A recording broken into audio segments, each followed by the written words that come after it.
How are you everyone? Uh, Good evening. Well आप सबके push करने की वजह से I am finally into the YouTube journey and please excuse me for all the mistakes I'll make in making the videos because I am literally not into this field. I don't know about editing and all. तो आप सब जो जो तो मुझे personally जानते हैं वो ये भी जानते हैं कि I was not even interested much into this but well wishers के पुश करने की वजह से I am trying this. Let's see. So let's not waste time and start talking about astrology. Well, astrology is a vast subject. आप मुझे कई बार लोग पूछते हैं कि एस्ट्रोलॉजी कितना इफ़ेक्ट करता है. तो भाई साहब वो वैसे ही बात है कि अगर आपने एक चम्मच चीनी खाई तो मुंह में कितना मीठा करेगी. वो मीठे आप चीनी की क्वांटिटी को मेजर कर सकते हैं कि 1 टेबल स्पून है, 2 टेबल स्पून है, 1 किलो है, लेकिन आप मिठास को कैसे मेजर करेंगे. Same is with astrology. ज्योतिष को मेजर नहीं किया जा सकता. ज्योतिष एक प्राचीन नॉलेज है, मगर नॉलेज तो सिर्फ कंपाइलेशन है ना.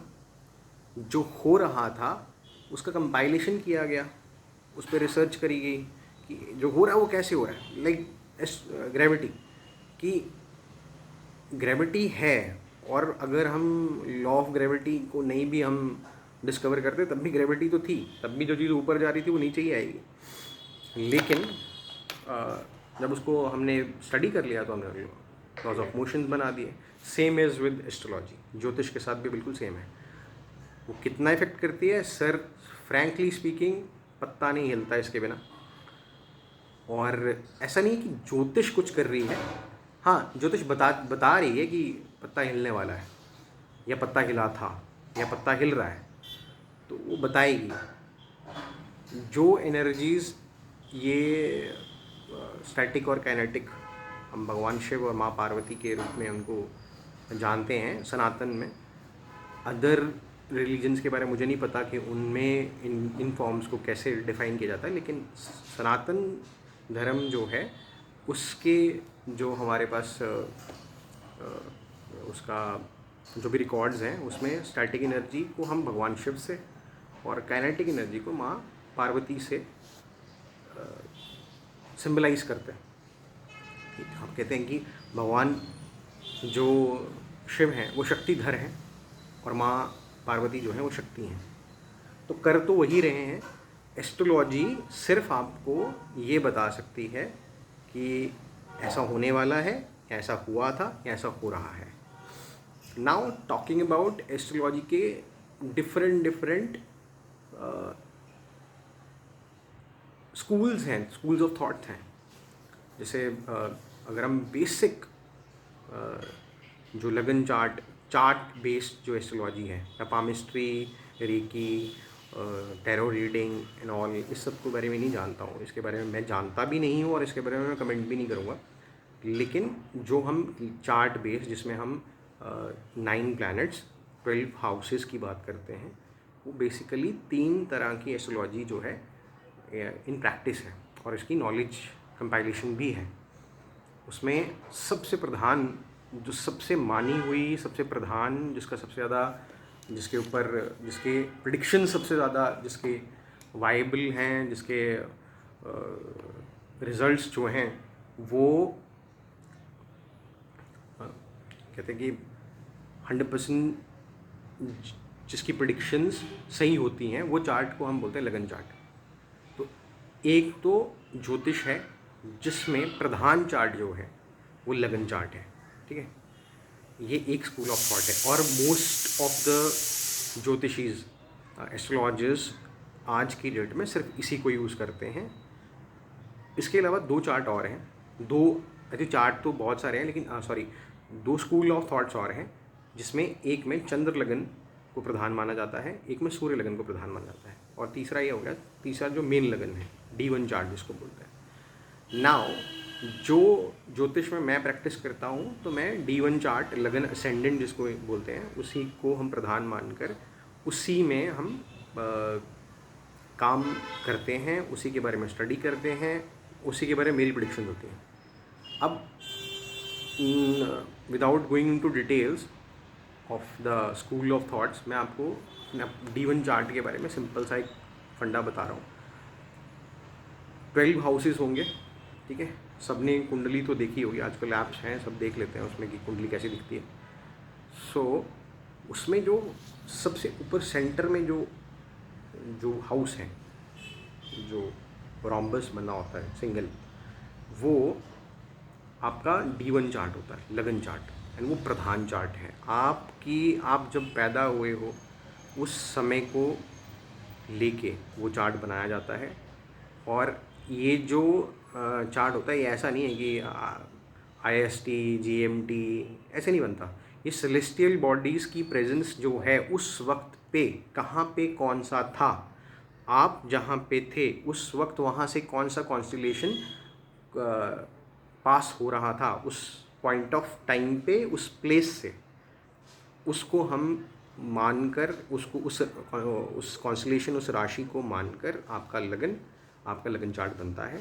And if you are into astrology anyhow, if you are a client of somebody or if you are a student of it or if you are acharya, आप तीनों में से कोई भी हैं, आपके लिए इन्फॉर्मेशन बहुत इम्पॉर्टेंट है। तो फर्स्ट चार्ट इज़ लग्न, दूसरे चार्ट को हम धन भाव कहते हैं, द्वितीय भाव भी कहते हैं। देखिए प्रथम द्वितीय तृतीय ऐसे करते करते द्वादश, ये 12 हाउसेस होंगे।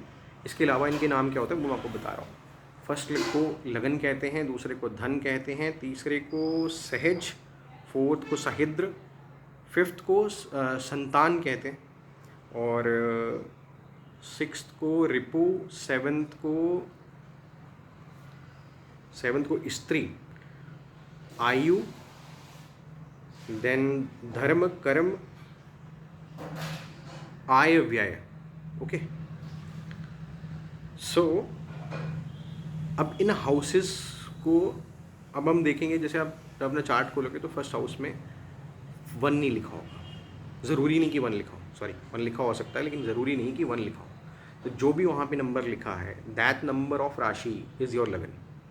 एंड वेरी मच, अगर आप किसी को लगन स्टडी करना आता है, it doesn't need the whole book of that horoscope. वो लगन चार्ट जिसको पढ़ना आता है, that person can even count the number of rice you're eating in your thali. Lagna chart की स्टडी बहुत ही शानदार स्टडी है। It can predict anything about your life, about you, about your past life also, your east. And if the acharya who is studying your chart, if he is capable enough, he can predict even your death, your multiple deaths that which you have gone through, and he can also predict about your family members also only from your Lagan chart. It is very much possible. And अब देखिए ये तो हो गया आपके chart की बात। अब एक आपने वर्ड सुना होगा ज्योतिषों के मुख से, काल पुरुष की कुंडली। अब काल पुरुष की कुंडली क्या है? काल पुरुष की कुंडली कुछ ज़्यादा कॉम्प्लिकेटेड कॉन्सेप्ट नहीं है। देखिए जब हम राशि को काउंट करते हैं तो हम 1 से 12 तक करते हैं। फर्स्ट हम मानते हैं मेष, वृषभ, मिथुन, देन कर्क, सिंह, कन्या, तुला, वृश्चिक, धनु, मकर, कुंभ, मीन। ठीक है, इंग्लिश के वर्ड्स आप जानते हैं आप लोग कि क्या होंगे इसके। अब अब उसको 1 की फर्स्ट चार्ट में 1 ही को रख के रिवॉल्व करते करते 12 तक लेके आते हैं, उसको बोलते हैं काल पुरुष की कुंडली। इसका मतलब ये नहीं है कि किसी और की मेष लगन की कुंडली नहीं हो सकती। लोगों की मेष लगन की कुंडली होती है, बहुत सारे लोगों की होती है, और मतलब ये होगी ही। अब हर ये इस चार्ट की इम्पोर्टेंस क्या है, बेसिकली ये वाला वीडियो जो है मेरा इस चार्ट के ऊपर है, कालपुरुष की कुंडली क्यों इम्पोर्टेंट है। बिकॉज जब हम किसी चार्ट को रीड कर रहे हैं तो हम बेसिकली सिर्फ और सिर्फ उसके टाइमिंग को उठा रहे हैं कि जिस टाइम पे वो पैदा हुआ था, उस टाइम पे कॉन्स्टलेशन क्या था, लगन चार्ट बन गया। अब अगर मान लीजिए फर्स्ट हाउस में, लेट्स सपोज फर्स्ट हाउस में किसी की कन्या राशि, कन्या के स्वामी हैं बुध। अब बाकी स्टार्स तो ओके, लेकिन फर्स्ट हाउस में कोई स्टार बैठा है, और ये स्पेशली उस केस में ज़्यादा उस हाउस की स्टडी में ज़्यादा काम आएगा जिस हाउस में आपका कोई प्लैनेट प्रेजेंट है at the time of your birth. अब मान लेते हैं फर्स्ट हाउस में राहु है, राहु कन्या का राहु उच्च का माना जाता है, या उच्च का ना भी माने तो स्वराशि का तो माना जाता है कि कन्या उसकी अपनी राशि है और बुध की राशि में अच्छे फल देता है। अब आपने देखा होगा कन्या राशि के बुध कई लोगों के हैं, सॉरी कन्या राशि के राहु कई लोगों के हैं फर्स्ट हाउस में। पैसा उन लोगों ने कमाया होगा, इज्जत उन लोगों के पास बिल्कुल नहीं है, and this is a fact. आप किसी कुंडली उठा के देख लीजिए, कन्या लगन की अगर कुंडली है, प्रथम हाउस में प्रथम जो वर्ग है उसमें अगर राहु है, सब में बहुत पैसा कमा लेगा। You will be sharp minded, you will be attractive, you will be a good orator, मगर उस आदमी के पास ज़िंदगी में इज्जत नहीं होगी। सेल्फ रिस्पेक्ट के बारे में तो वो सोचता ही नहीं होगा, कानून व्यवस्था उसके लिए कोई लेना देना नहीं है उसका बहुत बड़ा कारण है क्योंकि जो आपका फर्स्ट हाउस है उसके जो कारक हैं वो सूर्य हैं। अब सूर्य और राहु की बनती नहीं as per the astrological compilations. सूर्य और राहु की एनर्जीज जो हैं वो आपस में उनका कोई मेल नहीं है, दे आर एंटायरली ऑपोजिट, ठीक है। और ऐसे ही हर एक जो आपका हाउस है उसके कारक हैं। जैसे फर्स्ट के सूर्य हैं, सेकंड के गुरु हैं मंगल चंद्र, फिफ्थ के फिर गुरु हैं, सिक्स्थ के आपके मंगल हैं, शुक्र, फिर सेवन्थ के शुक्र हैं, एट्थ हाउस के शनि हैं, नाइन्थ हाउस के फिर से गुरु हैं, 11th के बुध, 10th के बुध हैं, 11th के गुरु हैं, एंड 12th के आपके शनि हैं। अब मैं आपको एक फाइंडिंग बताता हूँ, आप बड़ी मज़ेदार एक फाइंडिंग है। आप किसी की कुंडली उठाना जिसकी कुंडली में 12th हाउस में शुक्र होंगे, ठीक है, तो उनके बारे में ज्योतिष शास्त्र जो है वो कहते हैं कि अगर 12th हाउस में अच्छी पोजीशन में शुक्र बैठे हैं तो उस व्यक्ति को कामधेनु गाय के समान सेवा इच्छाएं पूरी करने वाली स्त्री प्राप्त होती है। लेकिन अगर उसी हाउस में शुक्र के साथ मंगल बैठ जाएं, और मैं 2-3 कुंडलियाँ तो जानता हूँ इन कुंडलियों में, और अगर वो वीडियो देख रहे होंगे तो उनको याद भी आएगा, अगर वहाँ मंगल स्थापित हो गए साथ में शुक्र के, कुछ नहीं होगा। कोई नग पहन लीजिए, कुछ कर लीजिए, कुछ नहीं होगा, क्योंकि उस हाउस के कारक हैं शनि, और वहाँ मंगल अगर स्थापित हो गए तो आपको शुक्र का फल भी नहीं मिलेगा। अब उसको लिया कैसा जाए, मैंने बहुत मुश्किल है, बहुत मुश्किल। आपने कुछ ऐसा किया है कि वो स्टार्स उस तरह से बैठे हैं, वो इच्छाएं आपकी पूरी नहीं होनी है इस लाइफ टाइम में। इसलिए जो कालपुरुष की कुंडली है उसकी स्टडी इसलिए इम्पोर्टेंट है लगन के साथ। सो मेरा बेसिकली ये वीडियोस बनाने का फंडा ऐसा था, देखिए कि I love astrology and I respect astrology. जिस तरह से आज की डेट में एस्ट्रोलॉजी का प्रचार हो रहा है वैसे होना नहीं चाहिए। मैं आपको अच्छे गुरु जो हैं वो आपको साफ, अगर आप उनसे ज्योतिष सीखते हो, साफ आपको एक बात कहेंगे कि ज़िंदगी में कभी अपनी कुंडली मत देखना। वर्जित कहा जाता है कि अपनी कुंडली देखना वर्जित है। लोग देख रहे हैं ज्योतिष शास्त्र, आप स्कूल में जाते हैं, स्कूल में स्टडीज़ करते हैं, आप अपने क्लास टीचर की बात मानते हैं, महर्षि भृगु महर्षि पराशर की बात नहीं मान रहे हैं, वो गलत है। और I keep making these videos from now on. I want कि ऑथेंटिक एस्ट्रोलॉजिकल नॉलेज जो जितनी मेरे पास है कम से कम उतनी तो जाए लोगों के पास, so that you don't gate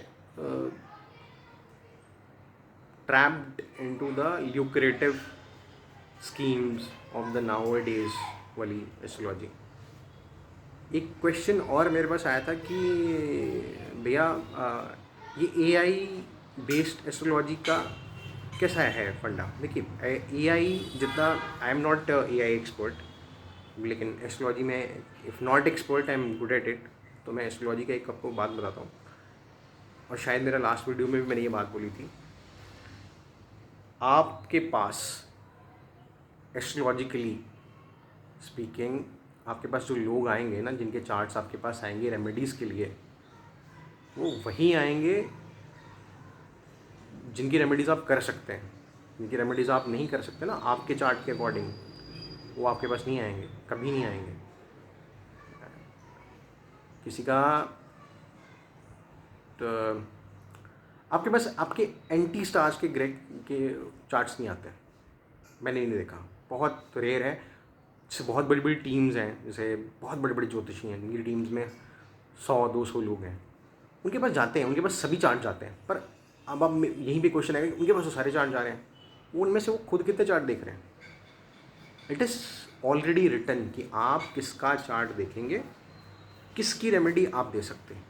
आपके पास सब चार्ट नहीं जाएंगे। सो हम आज हैं, कल नहीं होंगे। एस्ट्रोलॉजी हमसे बहुत पहले की है और हमसे बहुत बाद तक रहेगी। शायद ये हमारी जनरेशन, हमारी रेस भी ना रहे तब भी रहेगी। सन विल बी देयर। लोग कहते तो है कि सन विल कोलैप्स, बट उससे पहले हम लोग कोलैप्स हो जाएंगे। So if you want authentic knowledge about astrology, please go to somebody who is actually knowledgeable. और अभी मैंने एक बहुत बड़े पंडित जी हैं, मैंने उनके बारे में उनकी एक वीडियो देखी थी कि उन्होंने कहा था कि आप किसी पंडित के पास जाओ ना, वो आपके बारे में 2-4 बातें बता दे तो वो अच्छा पंडित है आपके बोलने से पहले। जी नहीं, वो अच्छा पंडित नहीं है। Diagnose is not the only thing in treatment, cure भी होना चाहिए उसके पास, फिर वो एस्ट्रोलॉजर अच्छा है। हाँ, आपको पता कैसे चलेगा अच्छा एस्ट्रोलॉजर कैसे है? वो जाते ही आपका चार्ट नहीं रीड कर सकता। जो एस्ट्रोलॉजर आपसे पैसे लेके जाते ही आपका चार्ट रीड कर रहा है और कहते हैं आप बैठिए 5 मिनट में अभी देख के बता रहा हूँ, फ़ोन और laptop what ever he is using, वो अच्छा एस्ट्रोलॉजर नहीं है। एक चार्ट को रीड करने में टाइम लगता है, टेक्स टाइम, मल्टीपल चार्ट्स हैं, एंड कोई हम में से कोई सुपर ह्यूमन नहीं है। रही बात एआई की, जितना मुझे समझ है एस्ट्रोलॉजी में एक बहुत बड़ा फैक्टर होता है इंट्यूशन, एस्ट्रोलॉजर का अपना। It's not in there in the AI, तो he can predict, the AI tool can predict. Obviously उसके अंदर फीड किया गया वो जो हमारे शास्त्र हैं उनकी नॉलेज में फीड की जाएगी, तो कैलकुलेशन करके प्रिडिक्शन तो दे देगा।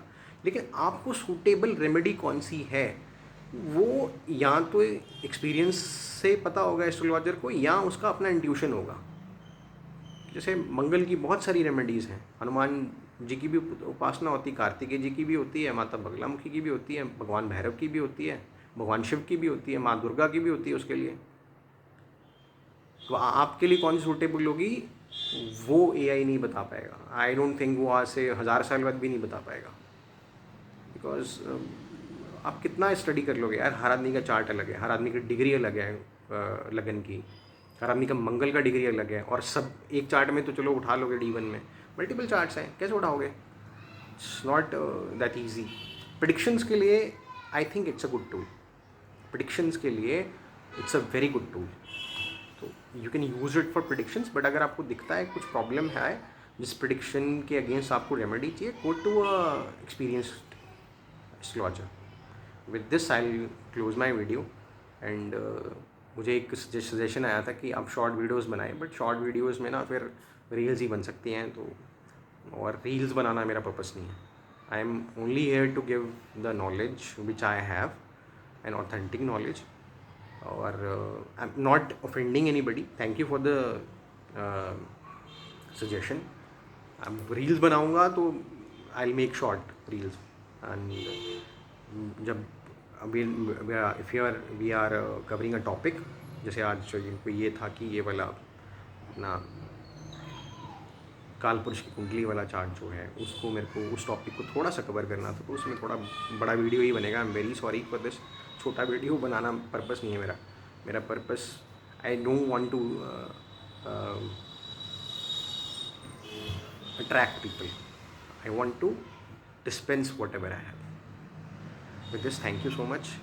Kindly share us and subscribe us if possible for the same videos. And if you have any suggestion, you can DM me at my Instagram channel. It's Astrovedic Gyan. And if there will be any specific topic which multiple people will have doubt about, I'll make a video on this. Thank you.